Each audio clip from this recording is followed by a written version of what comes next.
Dass der Putsch Hitlers Weg zur Macht kein Ende bereitet, dafür sorgt auch eine milde Justiz. Ludendorff wird freigesprochen. Hitler nach 13 Monaten aus der Haft entlassen. Nach den Ereignissen in München beruhigt sich die Lage im Reich. Schon eine Woche nach dem Hitlerputsch wagt Stresemann den nächsten Kraftakt. Seine Regierung führt die sogenannte Rentenmark ein. Die galoppierende Inflation wird durch einen harten Schnitt beendet. Für 1 Billion Papiermark gibt es eine Rentenmark.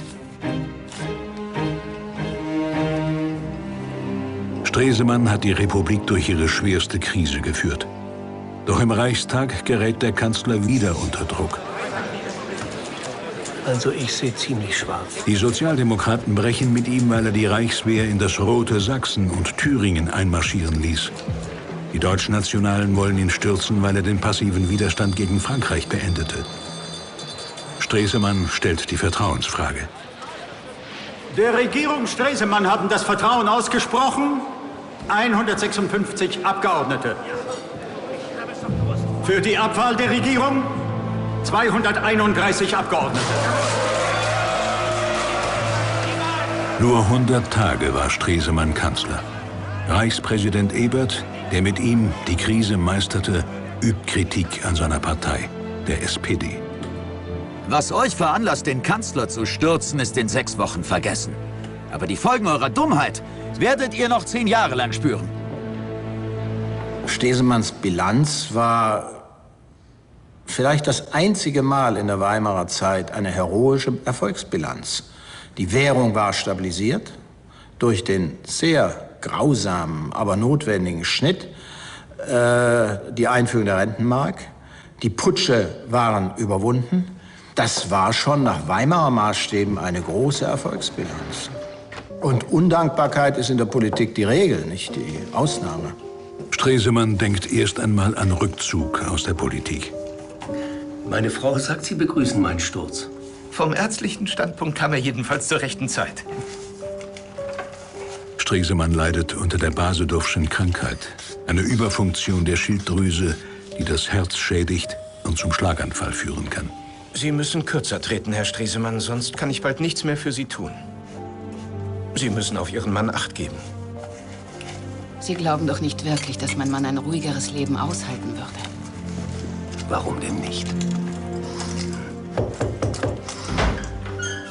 Entschuldigung. Ein Herr Marx schickt Ihnen das hier. Scheint dringlich zu sein. Wilhelm Marx? Der Zentrumsmann? Man sagt, er wird der nächste Kanzler.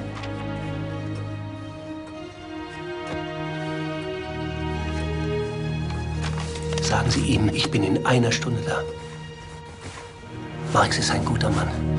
Mit dem könnte man zusammenarbeiten. Du wirst dich nie ändern. Unter dem neuen Kanzler wird Stresemann Außenminister. Die Republik erholt sich. Von den goldenen 20er Jahren ist bald die Rede. Die politische Beruhigung, die neue Währung und US-Kredite kurbeln jetzt die Konjunktur an. Das kulturelle Leben kommt in Schwung.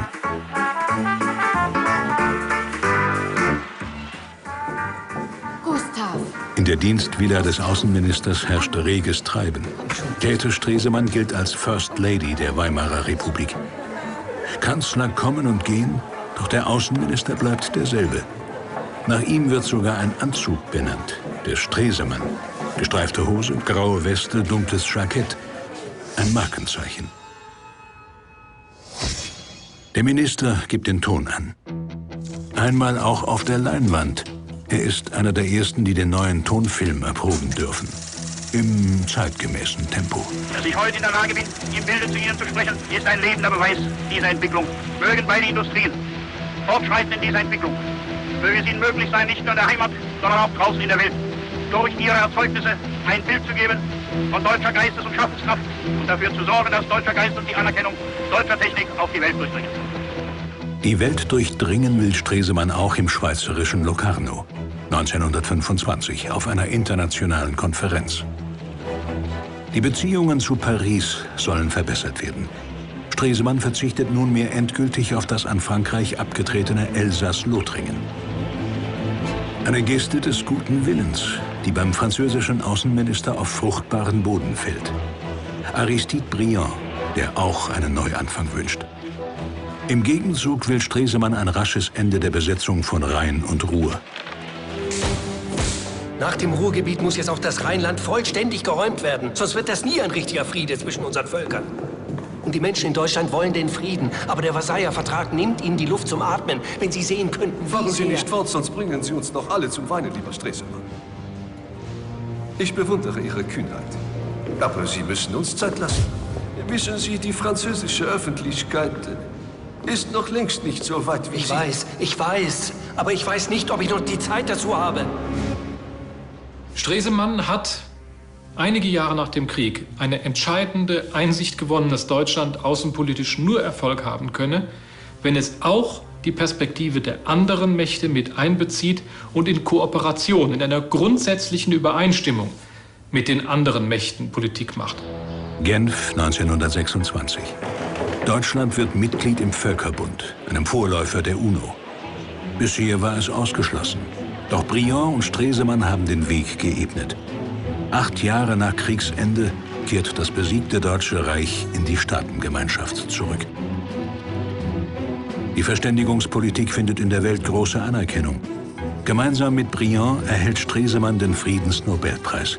Als erster Deutscher überhaupt. 1929 gelingt den beiden Außenministern ein weiterer Durchbruch. Frankreich will binnen eines Jahres alle besetzten deutschen Gebiete räumen, wenn Berlin dafür einer endgültigen Regelung der Kriegsentschädigung zustimmt. Doch Stresemanns Gegner sehen nur die Kosten, nicht den Nutzen. Die extreme Rechte startet eine Hetzkampagne. Bis in die 3. Generation müsst ihr fronen, lautet die Parole gegen den Außenminister. Kopf der Aktion ist Alfred Hugenberg, ein reaktionärer Verleger und Chef der Deutschnationalen Volkspartei. Mit an Bord ist Franz Selte, Vorsitzender des Stahlhelms, einer Organisation ehemaliger Frontsoldaten. Das ist schon viel besser. Das wird Stresemann ganz bestimmt nicht schmecken. Stresemann und Konsorten werden bald ausgespielt haben. Noch ein dritter ist im Bunde. Der gescheiterte Putschist von 1923. Adolf Hitler. Wir werden das Volk auf sie hetzen. Ohne Erbarmen. Dann werden wir endlich gemeinsam ein neues Deutschland aufbauen können. Und zwar ohne diesen demokratischen Schwindel. Nun hat er mächtige Förderer. Hitler hat die NSDAP neu organisiert und auf sich eingeschworen. Auf sogenannten Reichsparteitagen, wie in Nürnberg 1929, stellt er eine Macht zur Schau, die er noch nicht hat, aber unbedingt erringen will. Noch hat die Nazi-Partei nur wenige Abgeordnete im Parlament, doch das wird sich bald ändern. Stresemann ahnt die Gefahr.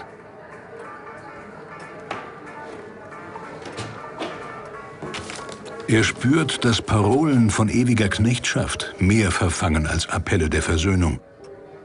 Seine Kräfte schwinden. Längst ist er ein todkranker Mann.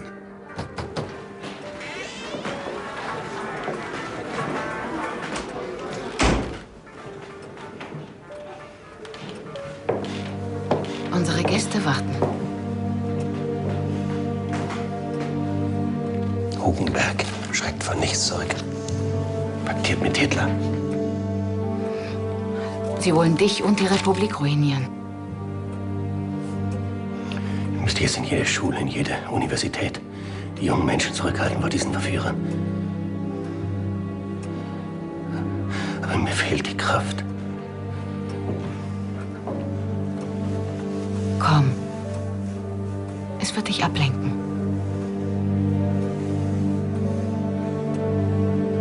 Gleich. Gib mir noch eine Minute. Ein weiter Weg liegt hinter ihm. Der Vertrag nimmt ihnen die Luft zum Atmen.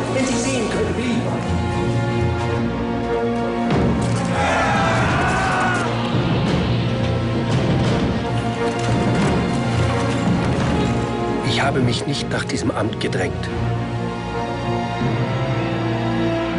Ich werde nicht zurückweichen. Was fehlt dem deutschen Volke?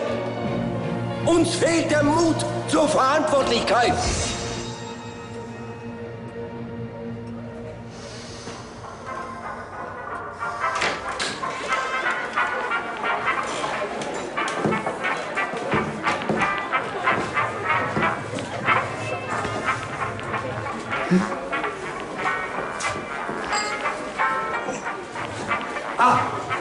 Herr Botschafter, wie schön, Sie zu sehen.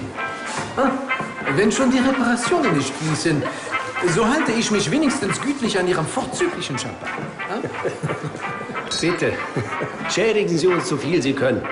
Sie wissen doch, viele warten nur darauf, dass wir gemeinsam untergehen. Ah, die Presse. Und, was werfen Sie mir heute vor? Nur, dass Sie uns nicht häufiger einladen. Das Essen ist wirklich vorzüglich. Und die politische Lage? Das würden wir gerne von Ihnen hören. Schreiben Sie. Schreiben Sie, die Lage ist hoffnungslos, aber nicht ernst. Ich stehe zwischen Deutschland und dem Chaos.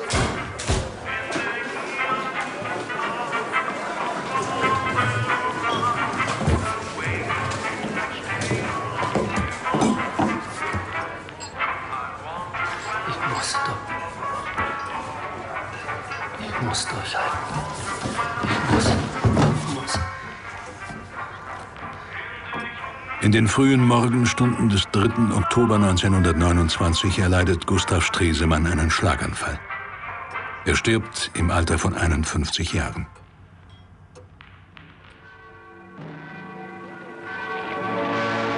Im Berliner Reichstag, wo er leidenschaftliche Reden hielt, wird er aufgebahrt. Sein Tod sei mehr als ein Verlust.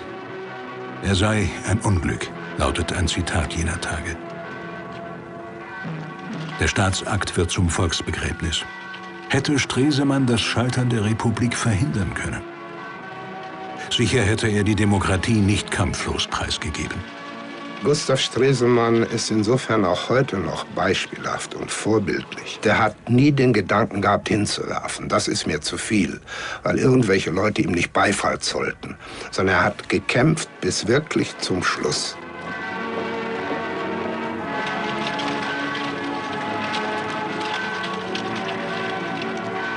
Wenige Jahre nach seinem Tod triumphieren seine Feinde über die Republik. Als der Reichstag 1933 brennt, ist die Demokratie längst zerstört. Als am Ende des von Hitlerdeutschland entfesselten Krieges die Sieger die Trümmer erstürmen, ist dies Ende und Anfang.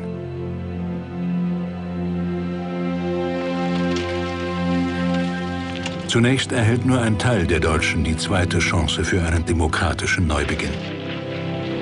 Erst mit dem Zusammenbruch der kommunistischen Diktaturen werden Ziele wahr, die Stresemann erhofft hat. Ein geeintes Deutschland in Freiheit und in Frieden mit seinen Nachbarn.